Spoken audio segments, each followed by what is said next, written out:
Counting the. cost of being a physician biller. Okay, so what is that about? Oh, doctors or hospitals, they see patients every day, and someone has to submit claims to the insurance companies and get them processed, and then take what returns and review it. And if it's all in order, send it to the patient, send their bill to the patient. Oh, so this pretty much the bridge between the patient and the insurance company and then the hospital, right? Yeah. Wow. So how is the relationship? How does the relationship work between patients and hospitals and insurance companies? Like which one is considered the most powerful out of those trio? Would you say? Hmm. Well, the doctor is the one that you went to because you needed help. Uh-huh. The insurance company is someone that you have paid money to every month in case you need help. Oh, okay.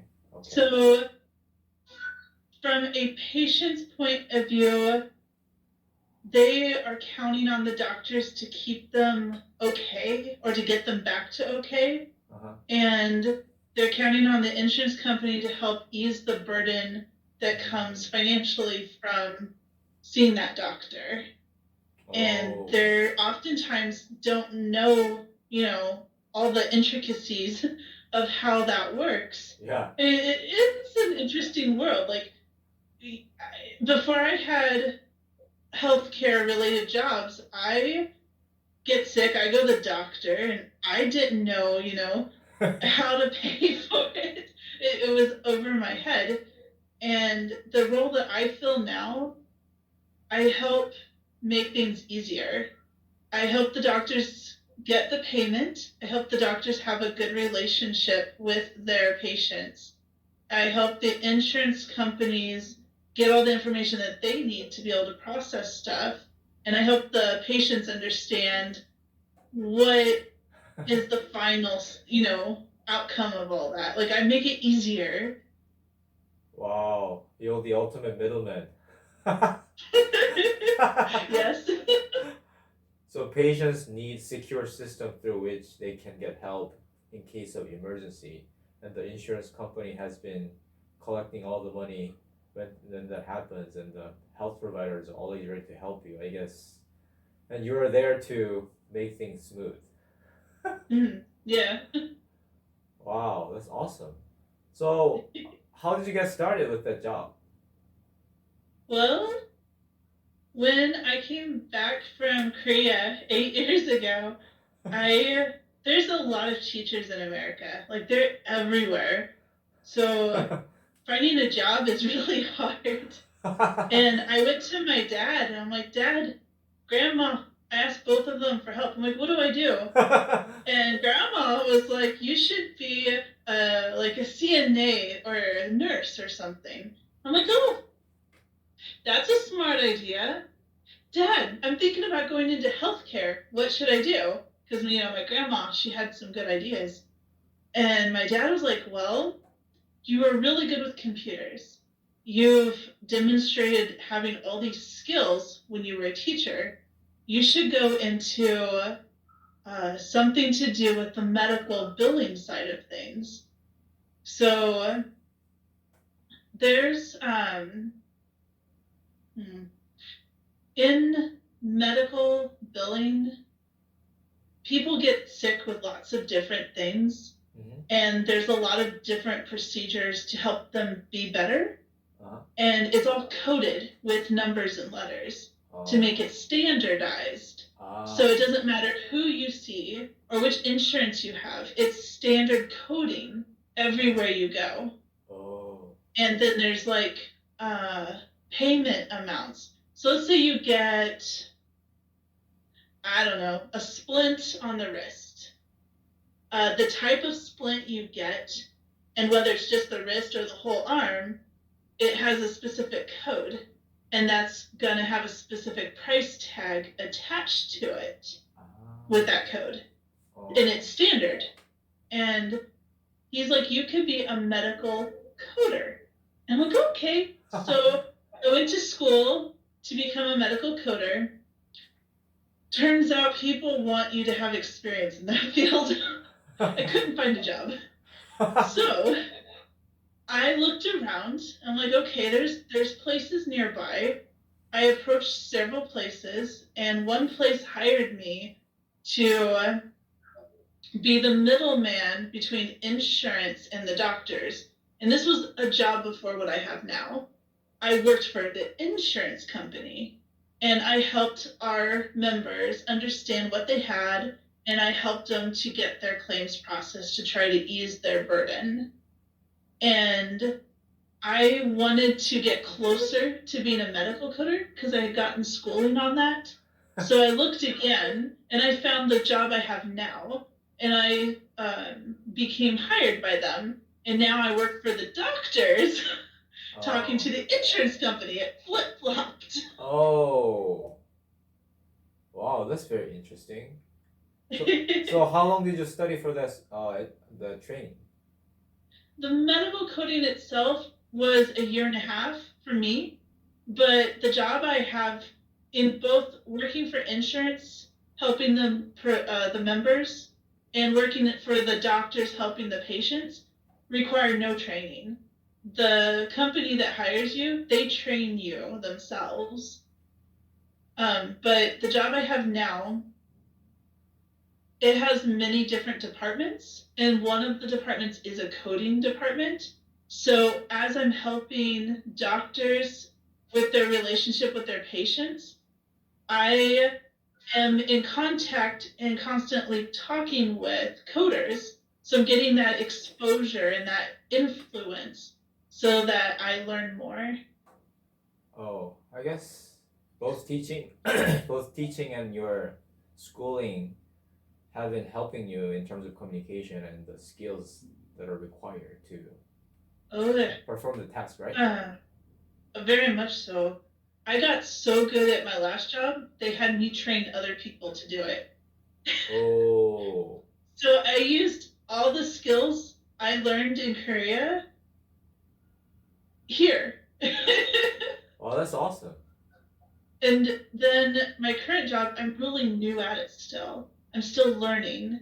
But the job I have now, they I don't know. It's kind of cool being the student again. I like that. But all my skills with the computer, being able to research stuff, the things that I had utilized before, it's still in play. Everything is still in play.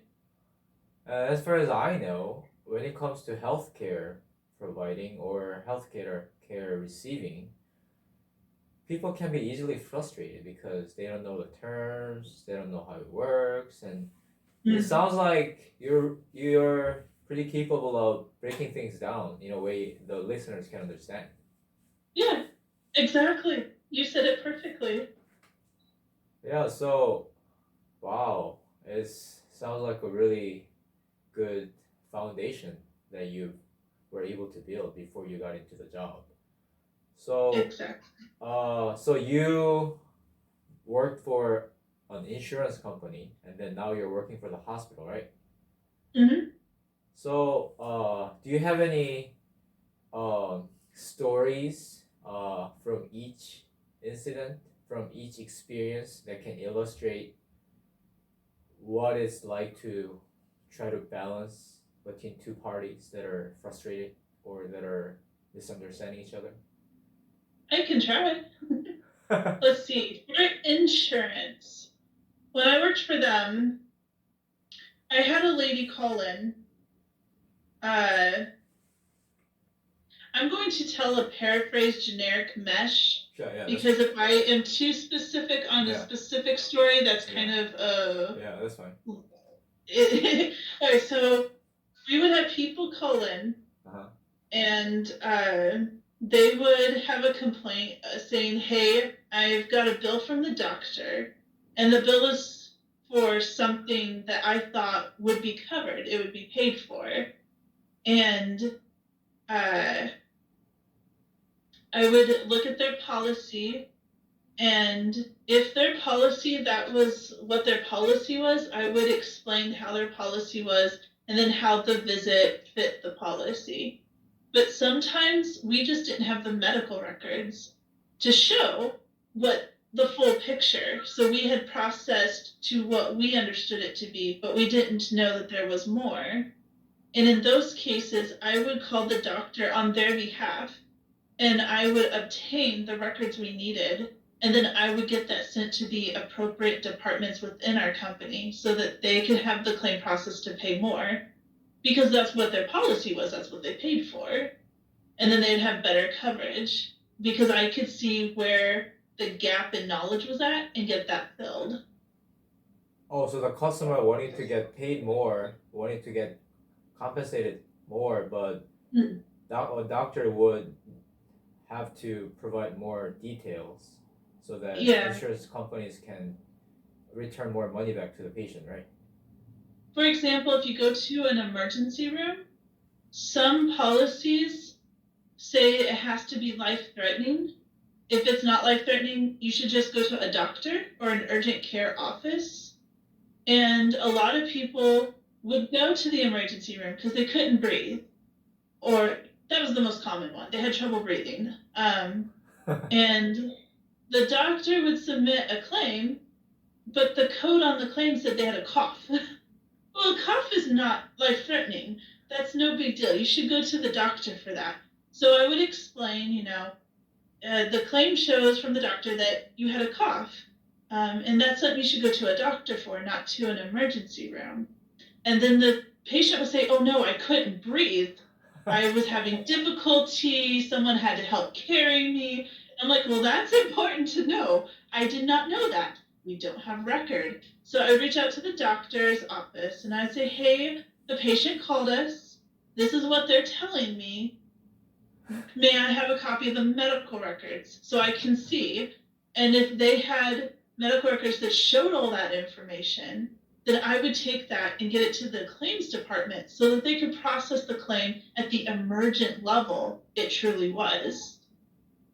Wow, you're like a detective that is trying to gather all the information to see if the claim has the supporting document, and you need a corresponding expert that could yeah, a little lead you to the authentic, accurate conclusion as the requester.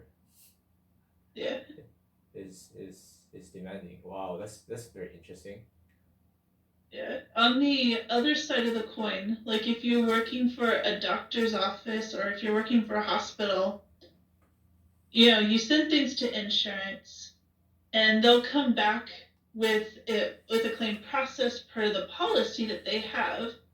Right now we have a lot of the COVID virus going around. So if someone thinks they have COVID or they know they have COVID because they were around somebody and then they got sick, they go to the doctor, and the U.S. government has this thing in place right now where the patient, doesn't pay anything for it. So when they go, they get tested or they get some sort of treatment for checking on them. The actual test where, they stick a thing up your nose, it costs nothing. It's free, or it's supposed to be. So if they have that happen and then the claim goes to insurance and it comes back and there's patient responsibility on the claim, we don't see all the details of all the claims, right? A lot of it's electronic. It's done by the computer. But the patient, they get a bill and they go, wait a second, that's supposed to be covered. Why am I having to pay something? So they'll call and I'll answer the phone and I'm like, oh, okay, let me take a look. Let me talk for you. And keep in mind, this is generic I can't give like specific details of a specific scenario. Yeah, This yeah. is very paraphrased generic That's fine. across. That's Yeah. fine. Yeah, that's fine.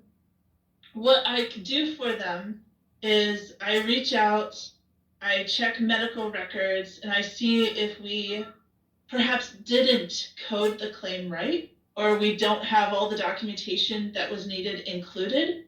And if there was something missing, we can get that sent back to insurance for them. Insurance will reprocess it, and then it's now covered. Oh, I see.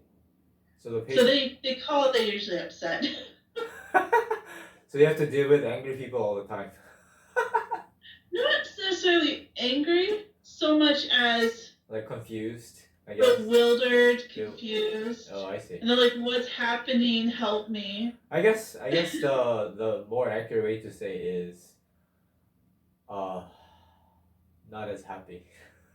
Yes, not as happy. I like that. So this customer would call how come it's not covered, it's supposed to be free, and then you have to double check with the insurance company, and they have to double check also with their details, and then they get back to you, right? Yeah. Oh, I see. Yeah. So it's doctors and insurance companies, they view each other as clients because for an insurance company, if the doctor has signed an agreement with them, it brings the insurance company like a possibility of having more members. If someone was to approach the doctor and go, who do you accept? And vice versa. If they approach an insurance company, they get a policy, then they'll only go to doctors that signed a contract with that insurance. So it's a relationship where they have to work together to have a good business. Oh, I see. And so both sides are trying to help the patient have a good experience because it reflects poorly on them if they don't. So everyone's works like really hard together to make it work. And the only time that things really go downhill is if maybe we didn't know, like someone did not know the procedure or did not have clear understanding of a policy. You know, things like that, miscommunication or gaps in knowledge. That's what causes a lot of the frustration. Wow. So I guess three parties need to constantly educate each other, right? Yeah. Open communication, which I learned a lot of in Korea. Because you have to teach these little kids all the time. Yep. How long did you work in Korea? How many years? 2 years. 2 years. I arrived September 2011 and I left September 2013. Okay. Oh. Yeah. I see. So I worked there for 1 year when you were there, right? Yeah. I think you were there 2012?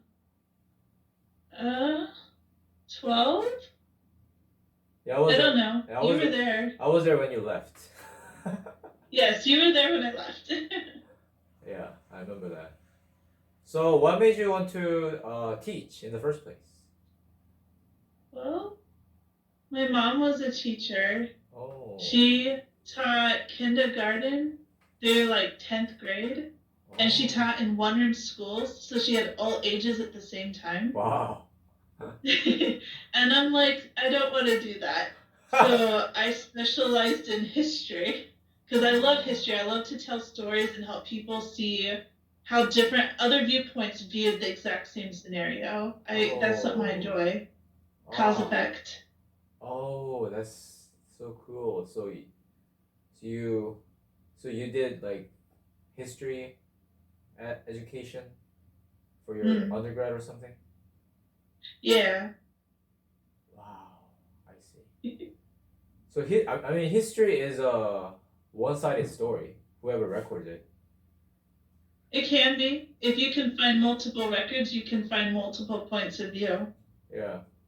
So I guess it is pretty much the same thing that you're doing now. You are listening to different parties, and you need to make sense out of conflicting report. Yeah. Wow, that's awesome. I should be a negotiator. Yeah, you should be able to negotiate. So you finished your undergrad and you came straight to Korea right after that? I did. Oh, I didn't find a job when I graduated. okay. So I prayed. I'm like, God, I give up. You just give me a job. And I got a phone call saying you need a passport, you need this, you need that. I'm like, wait, who are you and where am I going? Did your mom apply for you or something? What happened? No, one of my professors helped me. Oh, the professor knew that you were seeking a job or something? I asked for help, Oh, and he did and exactly what word you of asked. mouth got around. Oh, and then they contacted you. Yeah. Wow, I see. So we're talking about communication process here. What was the most frustrating thing you've ever encountered in Korea when you were working as a teacher, and how you were able to uh, make it a little bit easier for you to be able to communicate to other teachers or students or the school in general? How did you? Hmm. I would say probably the definition of a word. Like there was a activity we were doing for Mother's Day, like things you appreciate about your mom, and it had a list of adjectives that would describe a person, and you're supposed to check mark if it was a good thing or a bad thing. All of the adjectives were good, so all of them should have been marked as a good thing for your mother to be. There was a word on the list that every single student checkmarked no, and I was so surprised. I'm like, what's wrong? The word was silly. They thought it was a bad thing, and I'm sitting there Oh, going, no, it's funny, it's comedy, it's joyful, and they're like, no, teacher, it's a bad thing, and they would not. It was so frustrating to have us have different definitions of the same word. oh, because Koreans are expected to show just respect and just say okay for everything, especially to the older people, and then I guess the word silly sounded negative to them. Yeah. But it's It surprised me. but it's in common in America. If someone is silly and I mean it's funny in a good way, you would call that person silly no matter who they are. I guess. If someone behaves in a way that's comical Uh and funny, huh. Uh huh. and you'd call them silly, usually they're well liked and popular for it. Oh, I see. So that's not They something. make things fun, they make them enjoyable. Okay. I have an aunt who she works really well with little kids. Oh. And the cartoon Winnie the Pooh has a character called Tigger, Uh huh. and it looks like a tiger, Yeah. and it bounces on its tail. She will impersonate the sound of this cartoon character, and it's silly, but it makes you all happy and joyful, and you get along well with each other. It makes Oh. the mood lighter and friendly. Oh, I see. But that's silly. But it's a good thing. It's good. Yeah, I guess Koreans would equate that as stupid or like dumb or something, but it's complete opposite. See, that surprised me so much. Yeah, I think we don't want to be looked down upon or something, and then, but in this scenario, this is a plus. This is something additional. Yeah, yeah. I see. So you taught in Korea for 2 years, and then you came back, and then you married, and you got a job. You went to school. So what's your future plan? What? What's your future plan in terms of your career path? Um, Probably gonna stay at the job I have now till I retire. Oh, really? I guess you love the job. I really like the job, and there's room within the company to learn how to be a medical coder more and to slowly shift into that position. So Wow. I could follow that route if I want to continue that schooling that I've gotten. I can keep going that way, or I could stay where I'm at and become more knowledgeable as a physician biller. Wow. Like there's room in my own department to keep learning, and then there's room to move over and keep learning. Oh, so you can either go horizontally to a different department, or you can go up vertically and be promoted, and that will require more education that will be covered by your company. They teach us. Oh, they will teach you. They constantly teach. Like every time there's anything that you learn, they go, okay, now learn this. Okay, now you know that, now learn this. Like you keep learning. There's you don't stagnate, you don't get in a rut. You're always refreshing your mind with new knowledge. I guess everybody is trying to keep up with the new things coming up, and you have to do that, right? Yeah. Wow, that's awesome. So what you did for a year and a half for the coding thing, that was some sort of a certification or something? It was classes on anatomy, classes on what different medical records are called and what their function is and what they look like. Mm-hmm. What the actual coding looks like, how to do it correctly. There was a class on like legal. So like you learn some of the laws involved. It's just helping you understand that world better, because if you don't have that background, then it's harder to understand why the medical world functions as it does. Oh, I see. Wow, that's pretty cool. So you've had, I guess, in a major way, 3 different jobs: teaching in Korea, working for the insurance company, working for the hospital. So for 3 different people that are shooting for 3 different positions that you've had in the past or in the present, what did you tell them respectively? If you're looking to be a teacher, get volunteer experience in group activities with a lot of different types of people.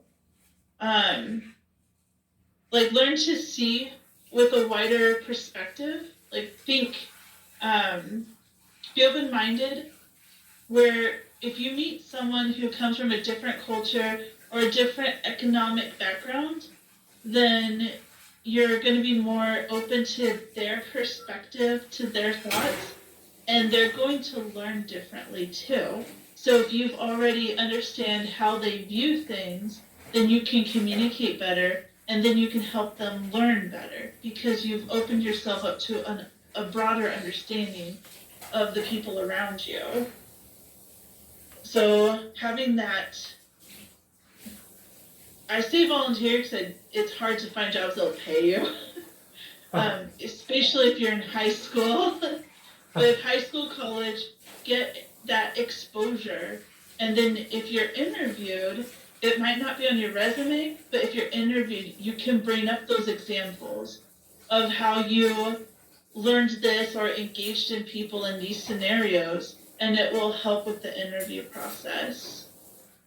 Oh, okay. So yeah. I guess that was your own experience, exposure to different group dynamics and different things before you began to teach. Yeah, pretty much. Like, if you can't communicate, you can't be a good teacher. It doesn't matter what field of teaching you go into, what topic. Communication is so important, and that's actually something, if you can tell in an interview that your strength is communication with any type of personality, any type of background, any type of viewpoint, that's going to go a long way. More so than if you say, oh, I got A+ in science class. You know? Yeah. So you pursued education in history. So what other extra like school experience like allowed you to gain that group dynamic before you began to teach, as you said? In our college curriculum, they provided the opportunities, and then of course you could volunteer for other stuff too. Oh, I see. be with different groups. There was a trip, I think it might have been my junior year, I'm not sure. There was a trip though that took us to another state, to another school. There was a Native American tribe that had a school, and they had us volunteer there for a little bit. Okay. We helped prepare meals, we helped clean sheds, we interacted with the kids, we worshiped with them, we hiked, we sang. We were a part of their life for a short time so that we could understand their understanding, Wow. where they came from. And that's just one example. They gave us opportunity. So like, there's opportunities. You just had to be willing to take them. Oh, I see. So it happened during your undergrad years, and then did you do anything like some kind of a Pathfinder or something, like homeschooling community or something like that? Or I was definitely a part of Pathfinders. Huge part. Oh man. I think that's a big one because I wasn't exposed to that too much. Yeah. Let's see. I moved a lot because my mom was a teacher and stuff. Oh. I was in. That helps too. Moving a lot. I think I was in 5 different clubs in Whoa. 5 different cities. Oh. Now I see the real deal here. So yeah, I made lots of friends in a lot of different parts of the U.S. Wow. I don't think everybody gets to get it because I've heard from some people that I grew up all my life. I've never moved to anywhere else. I didn't travel anywhere, so that has become probably your strength. Yeah, I agree. I have several friends who they've never been outside of Kansas ever. Exactly. I hear those people. It's so weird to me. I've lived in Nebraska, Kansas, Illinois, Missouri, Washington, and I've traveled to many other states. Oh. And I've been to Korea. Yeah. So for me, the idea of never leaving Kansas is so weird. Wow. So you're able to be exposed to many different perspectives and cultures and many different personalities. So what was something that shocked you culturally here in this country and that is helping you be more understanding when you were doing your job right now? Well, something that shocks me was it's sunny outside, no clouds, but people have their umbrellas open. Wait, there's no rain. Why do you have an umbrella when there's no rain? Yeah. They want to stay on the brighter side on their skin color. Because they think it's more, I don't know, more. That surprised me. Yeah. But like when I was over in Korea, there was an accent to the English words. Like it sounds not quite like what I'm used to hearing the words sound like. And when I came back here, I would get on the phone and people would call for whatever reason. And they would have an accent to the words. They didn't sound quite like I was used to. But my brain adapts to it faster. And if I can just listen for like 30, 45 seconds, my brain will start making it understandable for me. Like it's used to it. Oh, I see. So that's kind of cool. Other people, they're saying, I can't understand. I'm like, keep listening. Don't stop listening. You will understand. Just don't give up. Oh, British accent? British I don't have trouble with. Egypt, someone called from, like, with an Egyptian background, and then someone called from an Indian background. Oh, that's true. It takes time. That caught me off guard. One person did call, and when I was looking at the account, I'm like, that's a Korean last name. And I stopped. I'm like, wait a second. There's the accent. It was so normal to me because I had been over there. I didn't realize there was an accent. the someone with a Korean accent called you and you were able to understand better.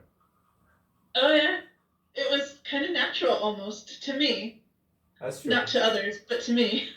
That's true. Ever since I went to India and stayed there for 10 days for the mission trip, I felt more drawn to Indian people ever after I came back to Korea. So I guess it's kind of similar. Yes, agreed. Wow, I see. So, um, um, so is your husband also working in the same like field? No, he went to university and got a master's degree in engineering, Uh huh. and he specialized in plastics. Oh, okay. So he works at a local business Okay. where they have machines Uh-huh. and they have injection molding. So like they superheat plastic, it goes into a mold. Uh-huh. And because of his background, he's like one of two people who can easily fix anything that breaks. Oh, that sounds like a really cool Yeah. job. They get mad at him if he goes on vacation. Wow, he's highly sought after. Very. If he's sick, they call him to ask questions. Wow. And I'm sitting there going, where's the spot in the house? Because we live in the country, so we don't have cell signal. It's okay. not good. So if he is sick, I will move his phone to where there's no cell signal so that he can sleep. Wow. So he's also, I mean, it's kind of bad and good at the same time. Yeah. Agreed. Very popular. So, so the Pathfinder activity, for those people that have no idea what that is, what is that? It's like Boy Scouts or Girl Scouts, but it's like both boys and girls, and they learn first aid, they learn other skills. They can get little patches for learning some specific topic. And there's cooking, there's sewing, there's marching. Because I was in 5 clubs, I got the patch for marching 5 times. I see. Obviously, there's learning to tie knots.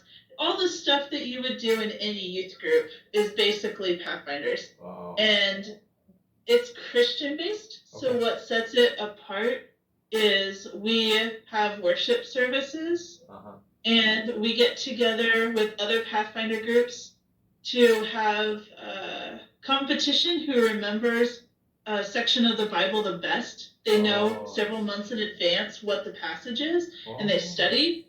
And then once a year, it used to be called Bible Bowl. I think they changed the name. But they'll get together and do that. And then there's camping.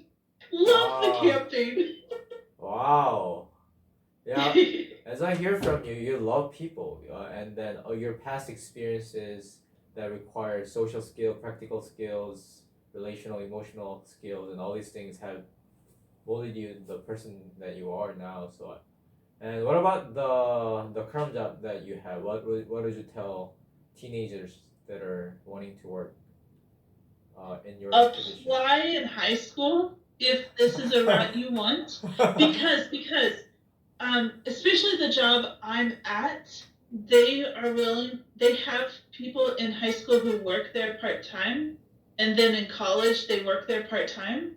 So they have experience, they have skill, they have knowledge that you wouldn't have elsewhere.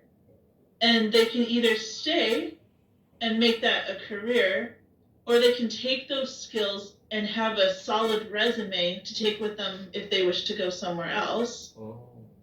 So you've got your skills with the computer that is better than if you had not had that job. You have your skills with healthcare, medical terminology that you wouldn't have had if you hadn't had that job. You understand a lot of processes in the medical world that you don't understand if you don't have some sort of job in healthcare.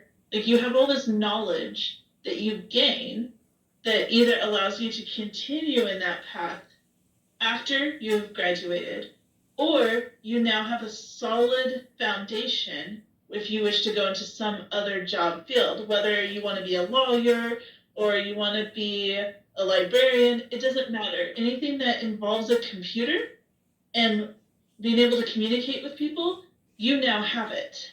Wow. So, So, as a physician healer, you're recommending that people should get started earlier in their lives. you can. I started obviously a little later, and I'm doing well. Yeah. But I look around me at work and I see those who started earlier, and I'm envious because they're like sponges soaking up all this knowledge. And I'm like, oh, I wish I was younger. Yeah, but I'm pretty sure your experience of teaching and history helps you a lot. I hope so. Communicating. Fingers crossed. Communicating better. Yeah. I think dealing with kids really helps you become very patient with people. That's true. I've heard that several times this week alone that I'm patient. Exactly. Not everybody has that. Even physicians. Not all physicians are patient. That's true. Can't argue. Wow, thank you, Mindy. It was very rich and it was something that was unheard of. Physician biller, and I think it sounds like a very, very essential thing that people need to make this medical system work. I will pass this around and share with my friends, with my students, and hopefully I can call you up again in less than 10 years later. Okay. Sounds good. Yeah, thank you, Mindy. It was a blessing to make friends with you 8 years ago and then talk to you again. Agreed. Back to you. Yeah, I hope you all the best and enjoy your marriage. Will do. Enjoy your little one that's coming. Enjoy what? Your little one. Oh yeah. Coming. Yeah, my little one. Yeah. Thank you. Thank you very much, Mindy. Thank you. Yep. Have a good night. Have a good night. Have a good day. Yep. Thank you. Thank you. Bye-bye. Bye-bye.